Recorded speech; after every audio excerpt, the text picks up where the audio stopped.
দৈনিক ১০০ বার সূরা ইখলাস তেলাওয়াত করবেন। দৈনিক ১০০ বার সূরা ইখলাস তেলাওয়াত করে একটা দোয়া আপনাদেরকে শিখিয়ে দিব। এই দোয়াটি আপনি মুনাজাতের মধ্যে পড়বেন। এই দোয়াটি পড়ে আল্লাহর কাছে যা চাবেন আল্লাহ পাক রব্বুল আলামিন আপনাকে তাই দান করবেন। সূরা ইখলাসের অনেক ফজিলত।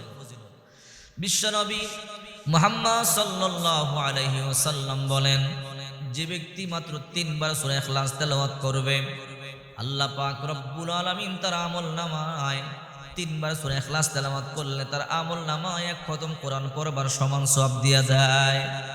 আবার বিশ্বনবী মুহাম্মদ সাল্লাল্লাহু আলাইহি ওয়াসাল্লাম বলেন, মান ক্বারা সূরাতুল ইখলাস ১০ মাররাত বানাল্লাহু লাহু বাইতান ফিল জান্নাহ, যে ব্যক্তি ১০ বার সূরা ইখলাস তেলাওয়াত করবে আল্লাহ পাক রব্বুল আলামিন তার নামে জান্নাতের মধ্যে একটা বালাখানা তৈরি করবে।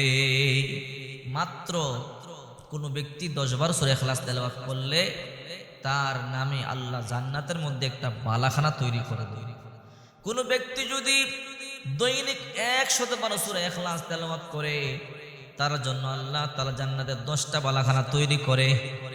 একবার বিশ্বনবী মুহাম্মদ সাল্লাল্লাহু আলাইহি সাল্লাম বসে আছেন, জিবরাইল আলাইহিস সালাম চলে আসলো, এসে বলে, ইয়া রাসূলুল্লাহ, ওই যে চাদর মুড়ি দিয়া যায় এটাকে আপনার সাহাবী আবু যর গিফারি নয়?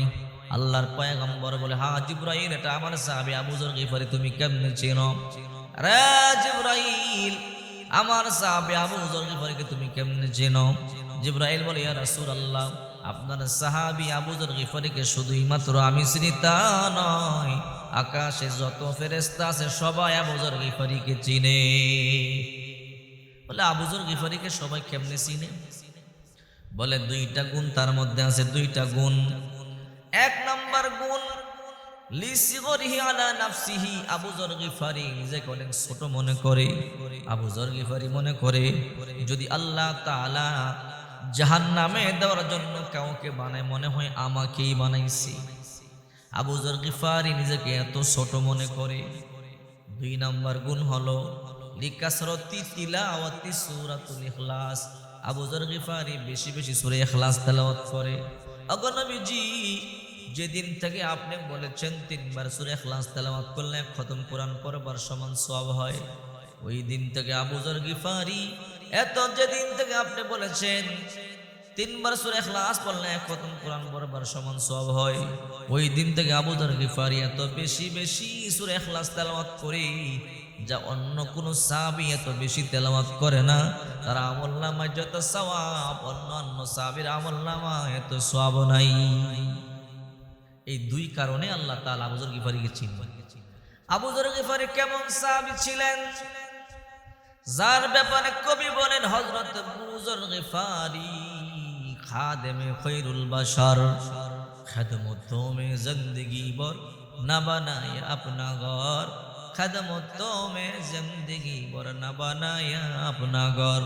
হযরত আবু যর গিফারি রাদিয়াল্লাহু তাআলা আনহু এমন একজন সাহাবী ছিল, খিদমত করতে করতে জিন্দেগিতে একটা ঘর বানাইবার পর্যন্ত সময়ও পায় নাই।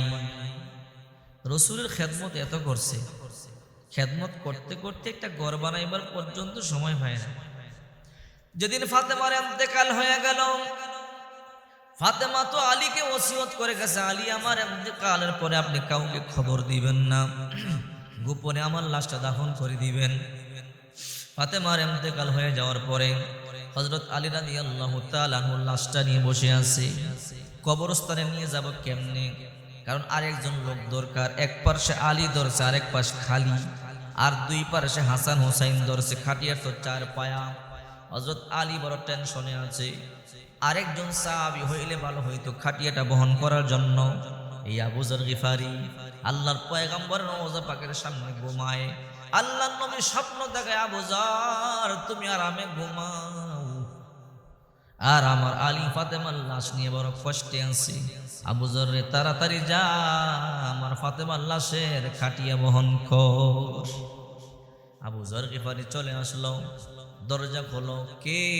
বলে, আমি আবু যর গিফারি। আবু যর তুমি কেন আসলা? আবু যর বলে, আলী রে আমি আসি নাই রে, আমাকে আল্লাহর পয়গম্বর ফাটাইছে ফাতেমার লাশের খাটিয়া বহন করবার জন্যে।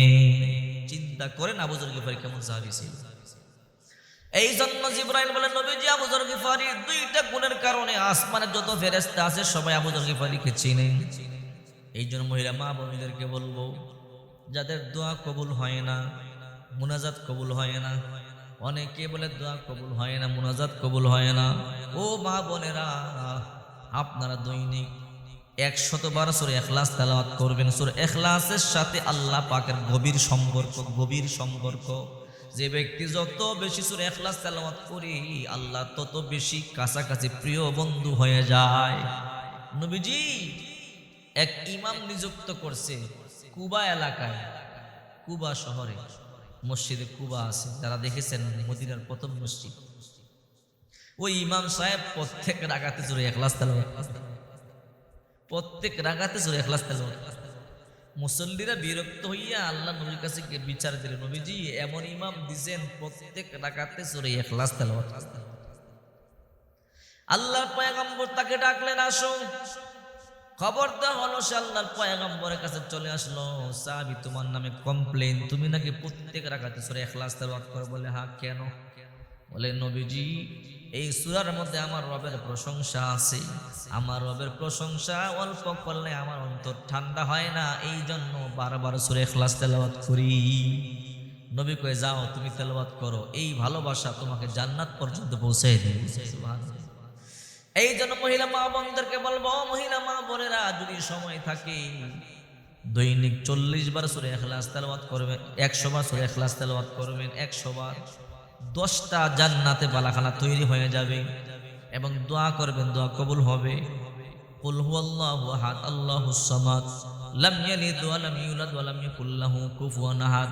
বেশি সময় লাগবে না, 1 মিনিটের মধ্যে 10 বার পড়তে পারবেন, 10 মিনিটও লাগবে না, 100 বার পড়তে পারবেন। এই সময়টুকুন যদি আপনি সূরা ইখলাস তেলাওয়াত করেন, এরপরে দুরূদ শরীফ পাঠ করে মুনাজাত করবেন, আপনি মুনাজাতের মধ্যে যা চাবেন আল্লাহ আপনাকে তাই দিয়ে দিবেন। চাওয়ার মতো চাইতে জানতে হবে, বলার মতো বলতে হবে। যদি নিয়ম মোতাবেক আপনি চাইতে পারেন, বলতে পারেন, আপনার টেনশন করবার কোনো কারণ নাই, চিন্তা করবার কোনো কারণ নাই। আরশের মালিক আল্লাহ তাআলা আপনার সব চাহিদা পূর্ণ করে দিবে। এই জন্য বেশি বেশি নেক আমল করবেন। আমল করলে কপাল খুলবে, ভাগ্যের পরিবর্তন হবে। সুবহানাল্লাহ।